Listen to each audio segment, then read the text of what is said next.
हिंदू धर्म ग्रंथ नहीं कहते कि देवी को शराब चढ़ाई जाए। ग्रंथ नहीं कहते कि शराब पीना ही क्षत्रिय धर्म है।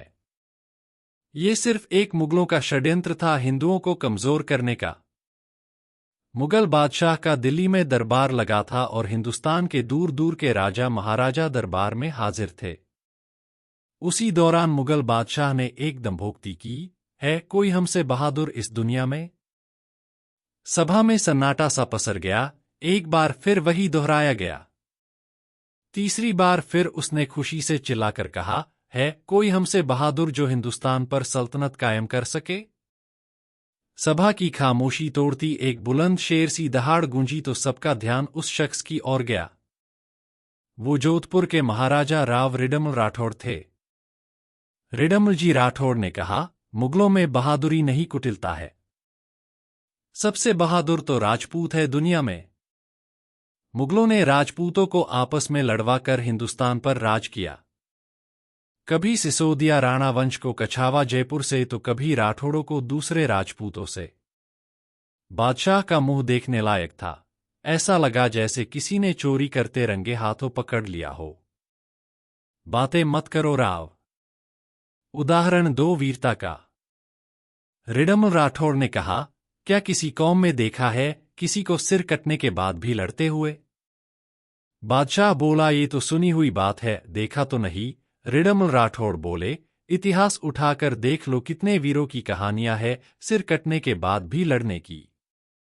बादशाह हंसा और दरबार में बैठे कवियों की ओर देखकर बोला, इतिहास लिखने वाले तो मंगते होते हैं। मैं भी 100 मुगलों के नाम लिखवा दूं, इसमें क्या? मुझे तो जिंदा ऐसा राजपूत बताओ जो कहे कि मेरा सिर काट दो, मैं फिर भी लड़ूंगा। राव रिडमल राठौड़ निरुत्तर हो गए और गहरे सोच में डूब गए। रात को सोचते सोचते अचानक उनको रोहनी ठिकाने के जागीरदार का ख्याल आया। रात रोहनी ठिकाना, जो कि जेतारण कस्बे जोधपुर रियासत में, 2 घुड़सवार बुजुर्ग जागीरदार के पोल पर पहुंचे और मिलने की इजाजत मांगी। ठाकुर साहब काफी वृद्ध अवस्था में थे, फिर भी उठकर मेहमान की आवभगत के लिए बाहर पोल पर आए।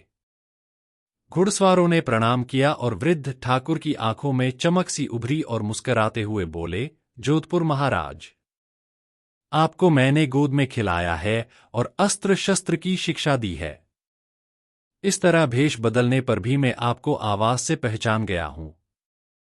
हुक्म, आप अंदर पधारो। मैं आपकी रियासत का छोटा सा जागीरदार, आपने मुझे ही बुलवा लिया होता। राव रिडमल राठौड़ ने उनको झुककर प्रणाम किया और बोले, एक समस्या है, और बादशाह के दरबार की पूरी कहानी सुना दी। अब आप ही बताए कि जीवित योद्धा का कैसे पता चले कि ये लड़ाई में सिर कटने के बाद भी लड़ेगा? रोहनी जागीरदार बोले, बस इतनी सी बात। मेरे दोनों बच्चे सिर कटने के बाद भी लड़ेंगे और आप दोनों को ले जाओ दिल्ली दरबार में, ये आपकी और राजपूती की लाज जरूर रखेंगे।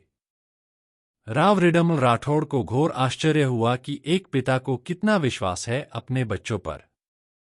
मान गए राजपूती धर्म को। सुबह जल्दी दोनों बच्चे अपने अपने घोड़ों के साथ तैयार थे। उसी समय ठाकुर साहब ने कहा, महाराज थोड़ा रुकिए, मैं एक बार इनकी मां से भी कुछ चर्चा कर लूं इस बारे में। राव रिडमल राठौड़ ने सोचा, आखिर पिता का हृदय है, कैसे मानेगा? अपने दोनों जवान बच्चों के सिर कटवाने को एक बार रिडमल जी ने सोचा कि मुझे दोनों बच्चों को यही छोड़कर चले जाना चाहिए। ठाकुर साहब ने ठकुरानी जी को कहा, आपके दोनों बच्चों को दिल्ली मुगल बादशाह के दरबार में भेज रहा हूं सिर कटवाने को। दोनों में से कौन सा सिर कटने के बाद भी लड़ सकता है? आप मां हो, आपको ज्यादा पता होगा। ठकुरानी जी ने कहा, बड़ा लड़का तो किले और किले के बाहर तक भी लड़ लेगा, पर छोटा केवल परकोटे में ही लड़ सकता है, क्योंकि पैदा होते ही इसको मेरा दूध नहीं मिला था। लड़ दोनों ही सकते हैं, आप निश्चित होकर भेज दो। दिल्ली के दरबार में आज कुछ विशेष भीड़ थी और हजारों लोग इस दृश्य को देखने जमा थे। बड़े लड़के को मैदान में लाया गया और मुगल बादशाह ने जल्लादों को आदेश दिया कि इसकी गर्दन उड़ा दो। तभी बीकानेर महाराजा बोले, ये क्या तमाशा है? राजपूती इतनी भी सस्ती नहीं हुई है, लड़ाई का मौका दो और फिर देखो कौन बहादुर है। बादशाह ने खुद के सबसे मजबूत और कुशल योद्धा बुलाए और कहा, ये जो घुड़सवार मैदान में खड़ा है उसका सिर काट दो। 29 घुड़सवारों को दल रोहिणी ठाकुर के बड़े लड़के का सिर उतारने को लपका और देखते देखते उन 20 घुड़सवारों की लाशें मैदान में बिछ गई। दूसरा दस्ता आगे बढ़ा और उसका भी वही हाल हुआ। मुगलों में घबराहट और झुरझुरी फैल गई। इसी तरह बादशाह के 500 सबसे खास योद्धाओं की लाशें मैदान में पड़ी थी और उस वीर राजपूत योद्धा के तलवार की खरोंच भी नहीं आई। ये देखकर मुगल सेनापति ने कहा, 500 मुगल बीवियां विधवा कर दी आपकी इस परीक्षा ने, अब और मत कीजिए हजूर, इस काफिर को गोली मरवाइए हजूर, तलवार से ये नहीं मरेगा। कुटिलता और मक्कारी से भरे मुगलों ने उस वीर के सिर में गोलियां मार दी। सिर के परखचे उड़ चुके थे पर धड़ ने तलवार की मजबूती कम नहीं करी और मुगलों का कत्लेआम खतरनाक रूप से चलते रहा। बादशाह ने छोटे भाई को अपने पास निहत्थे बैठा रखा था, ये सोचकर कि ये बड़ा यदि बहादुर निकला तो इस छोटे को कोई जागीर देकर अपनी सेना में भर्ती कर लूंगा। लेकिन जब छोटे ने ये अन्याय देखा तो उसने झपटकर बादशाह की तलवार निकाल ली। उसी समय बादशाह के अंगरक्षकों ने उनकी गर्दन काट दी, फिर भी धड़ तलवार चलाता गया और अंगरक्षकों समेत मुगलों का काल बन गए। बादशाह भागकर कमरे में छुप गया और बाहर मैदान में बड़े भाई और अंदर परकोटे में छोटे भाई का पराक्रम देखते ही बनता था। हजारों की संख्या में मुगल हताहत हो चुके थे और आगे का कुछ पता नहीं था। बादशाह ने चिल्लाकर कहा, अरे कोई रोको इनको। एक मौलवी आगे आया और बोला, इन पर शराब छिड़क दो। राजपूत का इष्ट कमजोर करना हो तो शराब का उपयोग करो। दोनों भाइयों पर शराब छिड़की गई। ऐसा करते ही दोनों के शरीर ठंडे पड़ गए।